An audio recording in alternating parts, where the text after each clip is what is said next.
गोवर्धन पूजा की हार्दिक शुभकामनाएं। कार्तिक मास के शुभ दीपोत्सव के अगले दिन ही आता है गोवर्धन पूजा का पावन पर्व। वो दिन जब स्वयं श्री कृष्ण ने देवराज इंद्र के अहंकार को तोड़कर गोवर्धन पर्वत की पूजा का महत्व बतलाया था। ऐसा कहा गया है कि जो भी भक्त आज के दिन श्रद्धा भक्ति से गोवर्धन जी की पूजा और परिक्रमा करता है, उसके 7 जन्मों के पाप नष्ट हो जाते हैं और उसे स्वयं श्री कृष्ण के धाम वैकुंठ लोक की प्राप्ति होती है। इसलिए इस दिन की पूजा ही नहीं, कथा श्रवण भी अत्यंत फलदायी माना गया है, क्योंकि कथा सुनना भगवान के लीला स्मरण का माध्यम है और जो हृदय से स्मरण करता है वही सच्चा भक्त कहलाता है। परंतु सभी भक्तों के लिए गोवर्धन जी की परिक्रमा करना या पूजा करना संभव नहीं हो पाता। इसलिए आज हम लेकर आए हैं गोवर्धन पूजा की एक अत्यंत चमत्कारी पुण्यदायिनी कथा, जिसे सुनने मात्र से ही आपके जीवन से नकारात्मकता दूर होगी और आपके घर आंगन में श्री कृष्ण और गोवर्धन महाराज जी की कृपा बरसेगी। तो आइए मन को एकाग्र कर श्रद्धा के साथ सुनते हैं गोवर्धन पूजा की ये अद्भुत और पावन कथा।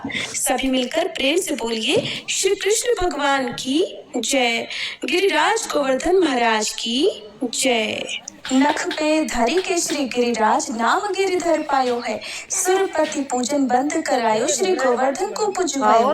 नंद बाबा और जसोदा मात संग में बलदाऊ जी भ्रात, सकल परिवार कुटुंब ले साथ करी पूजा विधि सो निज हाथ।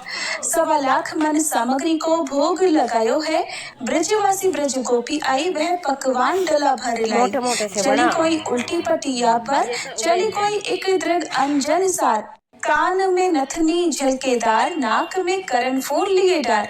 उल्टे सीधे अंग में गहने लीने डार, उल्टे पहरे वस्त्र सब उल्टो कर श्रृंगार। प्रेम मगन वश भई बदन को होश गमायो है, पूजा करी परिक्रमा दीनी करी दंडोती स्तुति कीनी। सबन मिली बोलो जब जयकार, बढ़ो सुरपति को क्रोध अपार। मेघ मालो से कहे ललकार, ब्रज को करी देऊ पैया ढार। मूसल धार अपार में सुरपति बरसायो है, ब्रजवासी मन में घबराए कृष्ण चंद्र के जोरों आए। कोप इंद्र ने कियो आज, सहाय को बहो महाराज। छोड़ी ब्रज कहाँ को जाम में भाज, आपके हाथ हमारी लाज। श्री गिरिराज मुकुट बारे ने ध्यान लगायो है, ब्रजवासी ने मन धीर धरायो। सब रो ब्रज एक ठौर बुलायो, लियो गोवर्धन नख पे धार। दाऊ हल मूसर लियो संभार, संग में गोपी गौ और ग्वालिन, कियो गिरि तले ब्रज विस्तार। गोप करे आनंद नाय चीटा तक आयो है, मधुर मधुर बांसुरी बजाई सब ब्रज में आनंद रहियो छाई। सभी प्रेम से बोलिए गोवर्धन महाराज की जय। अब हम सभी अपने मन में गोवर्धन जी का स्मरण करके फिर कथा का श्रवण करेंगे। हे गिरिराज, आप श्री कृष्ण के प्राणों के समान प्रिय हैं। करके फिर कथा का श्रवण करेंगे। हे गिरिराज, आप श्री कृष्ण के प्राणों के समान प्रिय हैं। आपके चरणों की धूल मात्र से जन्म जन्मांतर के पाप नष्ट हो जाते हैं। आप ही वह दिव्य पर्वत हैं जिसने इंद्र के अहंकार को नष्ट किया। आप ही वह आश्रय हैं जहाँ श्री कृष्ण ने समस्त ब्रजवासियों की रक्षा की। हे गोवर्धन महाराज, आपकी हर शिला में श्री कृष्ण का रूप समाया है। हर झरने में उनके चरणामृत की धारा बहती है, हर वृक्ष में उनकी मुरली की मधुर ध्वनि गूंजती है। आज हम सभी विनम्र भाव से आपका ध्यान करते हैं कि हमारे जीवन से अज्ञान और अहंकार का अंधकार मिटे और हमारे हृदय में केवल भक्ति, प्रेम और गोविंद की ही स्मृति बसी रहे। सभी प्रेम से बोलिए गिरिराज महाराज की जय, श्री कृष्ण गोवर्धन नाथ की जय। एक बार नंद जी ने पूछा, महाप्राण सनातन जी, आप सर्वज्ञ और बहुश्रुत हैं। मैंने आपके मुख से ब्रजमंडल के महात्म्य का वर्णन सुना।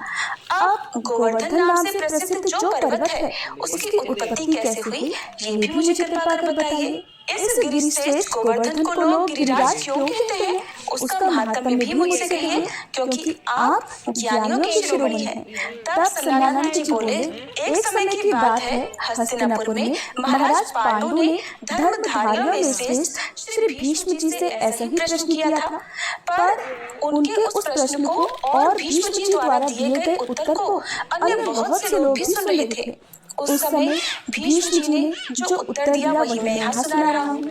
साक्षात परिपूर्णतम भगवान श्री कृष्ण, जो असंख्य ब्रह्मांडों के अधिपति, गोलोक के नाथ और सब कुछ करने में समर्थ हैं, जब पृथ्वी का भार उतारने के लिए स्वयं इस भूतल पर पधारने लगे, तब उन जनार्दन देव ने अपनी प्राण वल्लभा राधा जी से कहा, प्रिय, तुम मेरे वियोग से भयभीत रहती हो, इसलिए तुम भी मेरे साथ भूतल पर चलो।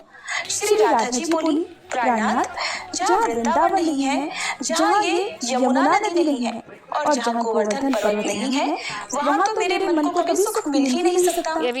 सनकानंद जी कहते हैं, नंदराज, श्री राधा की ये बात सुनकर स्वयं श्री हरि ने अपने धाम से 84 कोस विस्तृत भूमि, गोवर्धन पर्वत और यमुना नदी को भूतल पर भेजा।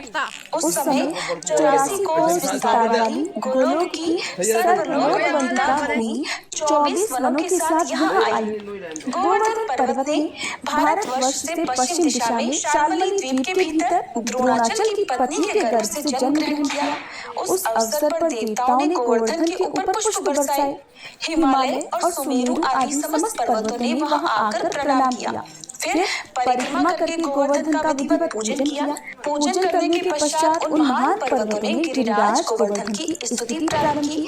पर्वत बोले, आप साक्षात परिपूर्णतम भगवान श्री कृष्णचंद्र के गोलोक धाम में, जहाँ दिव्य गौओं का समुदाय निवास करता है तथा गोपाल और गो सुंदरियां शोभा पाती हैं, सुशोभित होते हो। आप ही गोवर्धन नाम से वृंदावन में विराजते हो। इस समय आप ही हम समस्त पर्वतों में गिरिराज हो। आप वृंदावन की गोद में समोद निवास करने वाले गोलोक के मुकुटमणि हो और पूर्ण ब्रह्म परमात्मा श्री कृष्ण के हाथों में किसी विशेष अवसर पर छत्र के समान शोभा पाते हो। आप गोवर्धन को हमारा सादर नमस्कार है। सनकानंद जी कहते हैं, नंदराज, जब इस प्रकार स्तुति करके सब पर्वत अपने अपने स्थान पर चले गए, तब से यह गिरिश्रेष्ठ गोवर्धन साक्षात गिरिराज कहलाने लगा है। एक समय मुनिश्रेष्ठ पुलस्त्य जी तीर्थ यात्रा के लिए भूतल पर भ्रमण करने लगे। उन महामुनि ने द्रोणाचल के पुत्र श्यामवर्ण वाले श्रेष्ठ पर्वत गोवर्धन को देखा, जिसके ऊपर माधवी लता के सुमन सुशोभित हो रहे थे। वहाँ के वृक्ष फलों के भार से लदे हुए थे। निर्झरों के झरझर शब्द वहाँ गूंज रहे थे। उस पर्वत पर बड़ी शांति विराजमान थी। अपनी कंदराओं के कारण वह मंडल का धाम जान पड़ता था। सैकड़ों शिखरों से सुशोभित रत्नमय मनोहर शैल तपस्या करने के लिए उपयुक्त स्थान था। तरह तरह की चित्र विचित्र धातुएं उस पर्वत के अवयवों में विचित्र शोभा का आधान करती थी। उसकी भूमि ढालू अर्थात चढ़ाव उतार से युक्त थी और वहाँ तरह तरह के पक्षी सब ओर व्याप्त थे। मृग और बंदर आदि पशु चारों ओर फैले हुए थे। मयूरों की केका ध्वनि से मंडित गोवर्धन पर्वत मुमुक्षुओं